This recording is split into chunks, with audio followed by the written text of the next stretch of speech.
Welcome to CharityVillage Connects. It's been widely acknowledged that the nonprofit sector has been disproportionately impacted by the pandemic. With nonprofit professionals already facing exhaustion, anxiety, and burnout, how will the uncertainty about the future impact their mental health? Joining me today to discuss the challenges and how organizations can support their staff is Rensia Melles. Rensia is the founder of Integral Workplace Health. She's a certified psychological health and safety advisor and brings over 20 years of experience managing and designing international employee support programs. Welcome, Rensia.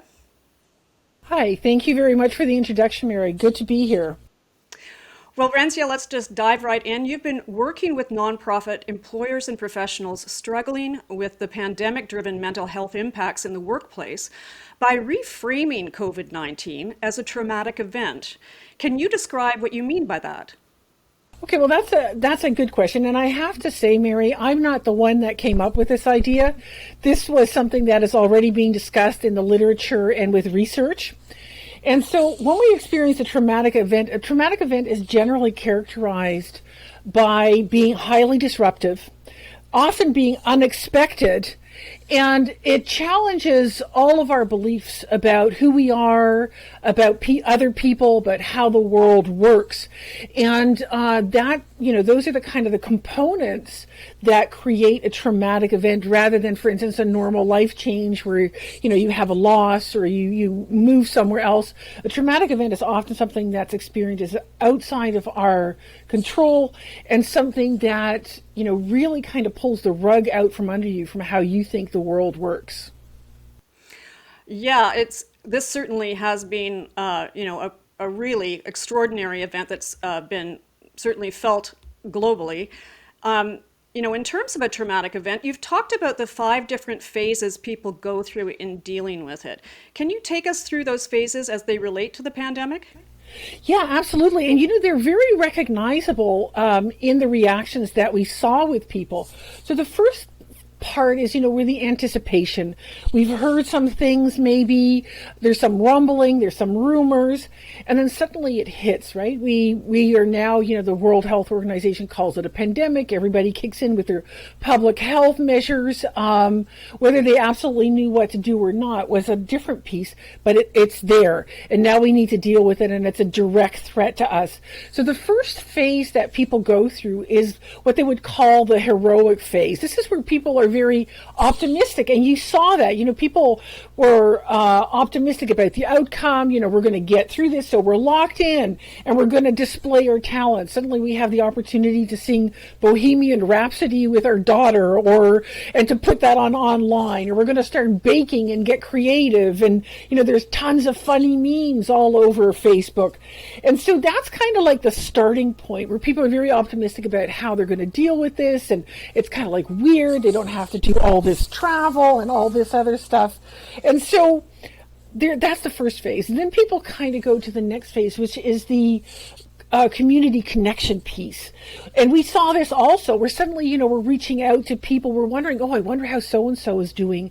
There's all kinds of acts of kindness happening. We're thinking, how's my old neighbor getting their groceries? I need to go and help them. Let me reach out, and again, YouTube and Facebook are such wonderful reflections of these things where you could see what was happening, where you're seeing all kinds of videos of people involving, people that they may never otherwise have contact with in the neighborhood, but they're all dancing in the streets together and doing all these things. So these are like the phases, and these are where people are feeling optimistic and connecting with each other. And then eventually what sets in is kind of like the fatigue, the exhaustion, because we can only do that for so long and hang in and be optimistic. Now things need to kind of start going back. And so now, we're highly aware of the fact that, we're working from home, we don't have to commute, but we're also 24/7 with the family. We're working at the kitchen table with the cat walking in front of the Zoom camera. All of these things start to fix in, and people can only be out of shape for so long, and then they need to kind of, find their shape back. And so that's the next phase where people kind of slide down into exhaustion and disillusionment and disappointment. And eventually people start to to rebuild again. So there's two things about that rebuilding phase with COVID. Is one, with the rebuilding, is we start to integrate things, and rather than thinking, oh, you know what, it's such a pain in the to have like the family there the whole time, and yes, it's lovely to see my children growing up, but I would love to have some time to myself. So now people start to make routines, and they start to adjust, and they start to put things in place based on what they're experiencing now. So they start to make that their new normal, and they start to rebuild. But one of the unique challenges of COVID is that we don't really know how to rebuild. You know, when my house is flooded, I know what a house looks like, you know, and so maybe next time I build a house, I'm going to put it on stilts so that I'm not going to be at risk again. But with COVID, we don't really know what that house is going to look like and what we need to do to keep that house safe in the future. And that is, you know, where psychologists are talking about, this is, you know, the biggest experiment in history, psychological, because we don't really know how to rebuild, and that creates a lot of additional anxiety for people. And then, of course, there's also people that get stuck in that middle phase, that disillusionment phase, and continue to be frustrated and wait for things to change. While, you know, we've been in this for 18 months and it's not changing, and we don't really know when it will. Well, that's really a unique aspect of the pandemic experience because, you know, unlike a natural disaster that's fixed in time, such as an earthquake or a hurricane or a flood, as you mentioned, it's a continuing phenomenon over a long period of time. And how does that change the impact on mental health? Well, it changes. When we're dealing with a situation like that, we need to deal with stressors and we need to minimize distress. And so the challenge there is that we need to be resilient much longer and do all those things that foster resilience much longer. And in that uncertainty, people are more challenged to find the stability in their own self and in their own environment around what they can and cannot control. So what you can and cannot control has become a lot smaller. And that can be a real challenge for people to refocus on that and to kind of let go of that larger picture that they really can't control.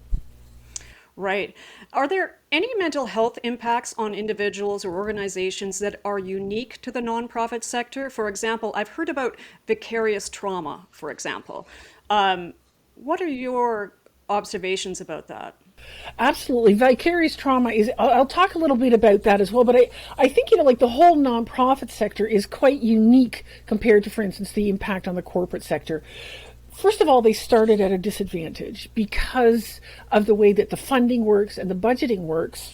You know, when everything went onto lockdown, first of all, they were behind in digitizing because they often are not funded to be investing in capabilities and capacity.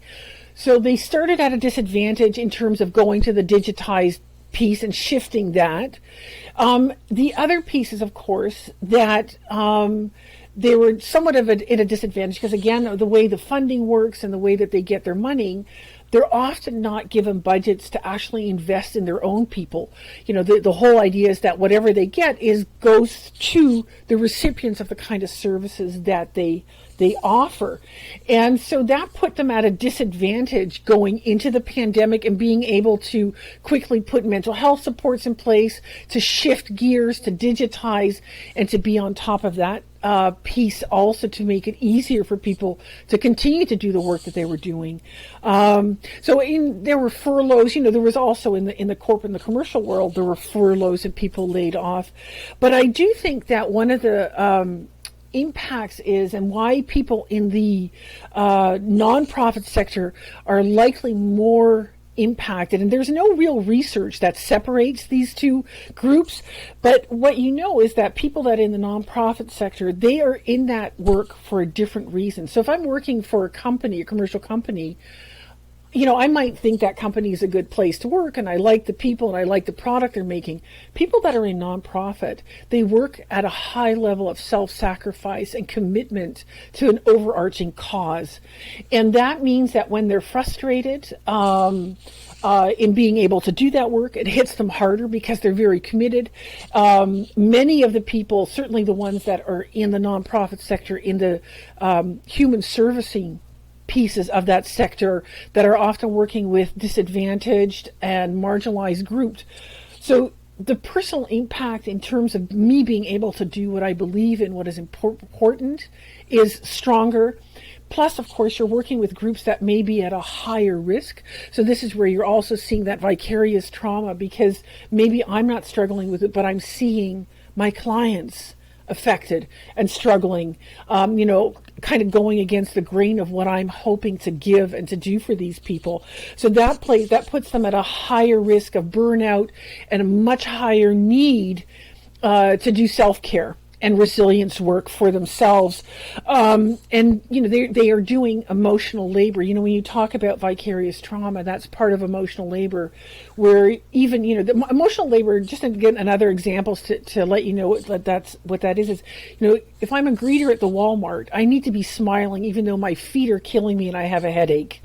And so people working with other people, they can't be themselves. It's not like a friend relationship. So you need to put so much of your own concerns and suffering on the back burner.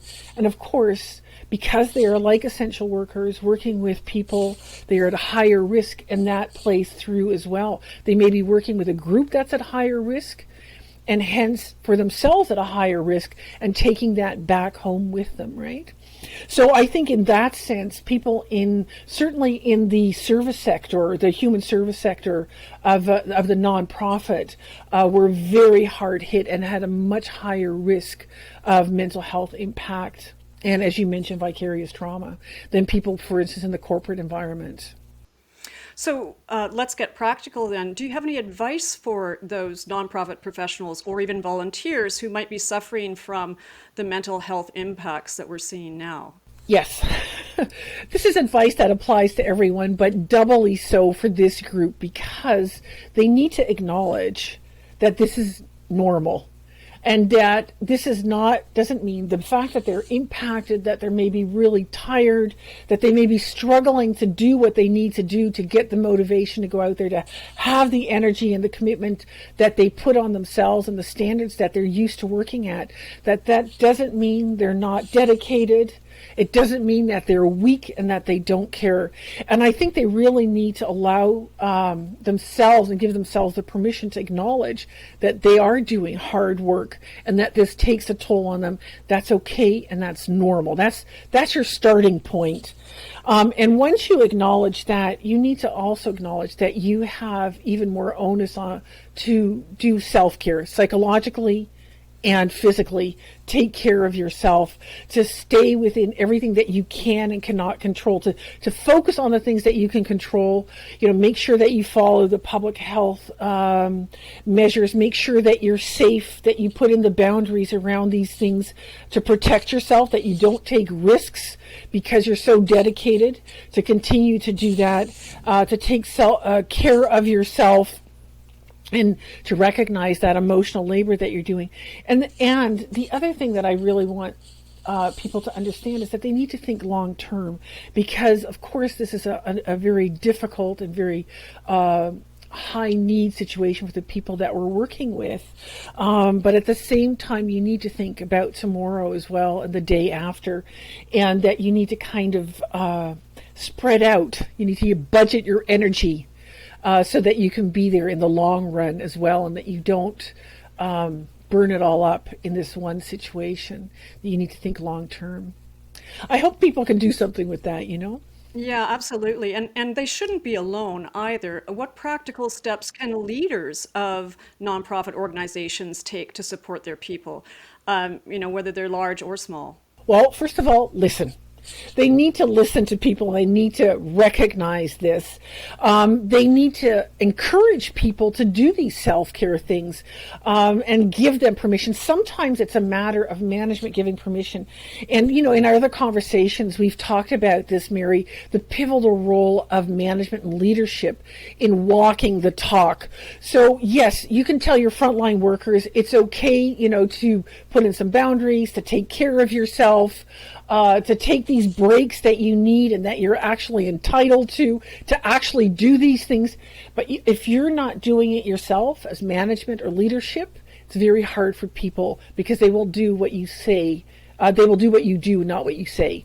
So that's one of the things where they play a pivotal role in role modeling that to people, giving them permission to do those things.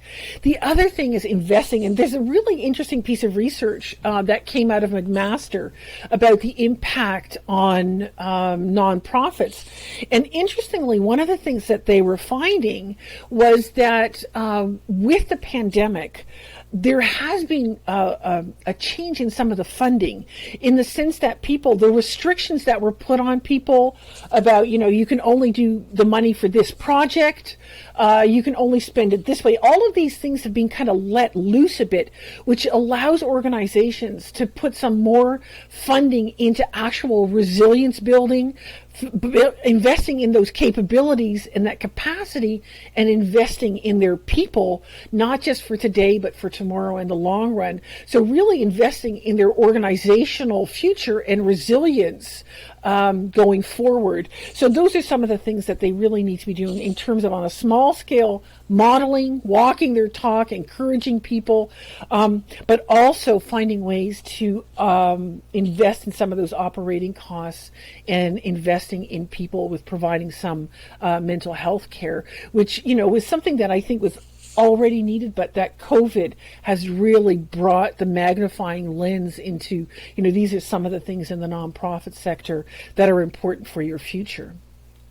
Yeah, you certainly indicated the responsibility, and also I think the difference of the nonprofits that are out there in Canada. I mean, there'll be a lot of smaller nonprofits that simply can't invest in an employee assistance program, for example, that's formalized in the same way that the larger organizations can. How do the leaders of those smaller organizations provide support in ways that are still practical and will enhance the workplace for their staff and volunteers? Okay, and that still comes down to things like making a safe workplace, recognizing the impact. Half the work is sometimes recognizing and acknowledging what people are doing. And also, again, giving people permission, walking your talk. And I know that is a big risk for people to say, okay, take that 5-minute break that you need. Because there's a lot of anxiety, especially for the smaller ones, because they're so small, they have such limited budgets and such limited resources, that to give up 5 minutes to invest in giving somebody a break or giving somebody flexibility to take care of themselves can feel that you're losing out. And then again, this is where they also need to take like that kind of that long-term perspective and develop flexibility, because in this particular situation, there are really no best practices to fall back on. So they also need to realize that this is an investment in the future, that things are in flux, and they need to be able to respond as things develop. And again, it can just be as simple as walking your talk, reaching out to people, communicating to them, validating their concerns, and then giving them the opportunity in whatever way you can to take care of themselves. And that can be simple things like breaks, exercise groups, making sure that people connect with each other, that there's mutual support. You can do competition amongst people, making sure that, how are you doing your self-care? All of those things. It doesn't always have to be outsourced. It can be just how you run things with each other and how you pay attention to it. Yeah, I like the self-care challenge that you're thinking about. That's a creative idea. Even during this challenging time, are there any potential changes or lessons that we've learned as a result of the pandemic that could be viewed as a positive thing for the sector? You know what? I think one of the things that has become really important and really stands out is the importance of building resilience for the future, because so many, and this is again that McMaster research, which was really interesting to see, because it was quite hopeful, Ashleen. It sees that the non-profit sector is kind of like at a pivoting point because of the changes and the realization that, this annual and project-based funding is not building capability and capacity for the future. And I think really this is the point in history where you can make that point, where funders can realize and where you can work with funders to help them understand that, investing in just a project is investing in that project. We're not but not investing in the vision and the mandate that this organization has in the future, in the long run. And so I think that is a pivotal point, that the understandings of resilience planning for the future and building capacity and capability within the organization. Yeah, every organization starts with its people as well. So, do you have any final thoughts you want to leave with our audience? You know what? Here's my thing, and I've mentioned this a couple of times. I think people need to start thinking long term. When these events happen, we forget that there is history, and we forget that there's a future. You know, things change, and they will change. This too shall pass. And, you know, we get kind of stuck in what's going on right now and in the solutions that we have right now. So my advice is think long term. Stay flexible. You know, don't get stuck in something that's working right now, because 3 months from now it might not work. So you really need to kind of go to your overarching principles and values and goals and objectives, rather than getting stuck on day-to-day practice, how you do things, you know, today, and getting stuck on that. And, you know, always I encourage compassion for others, compassion for yourself, and ongoing self-care. You know, those are your investment in the future and what will get you through the rough times and prepare you for future. Thank you. Thank you.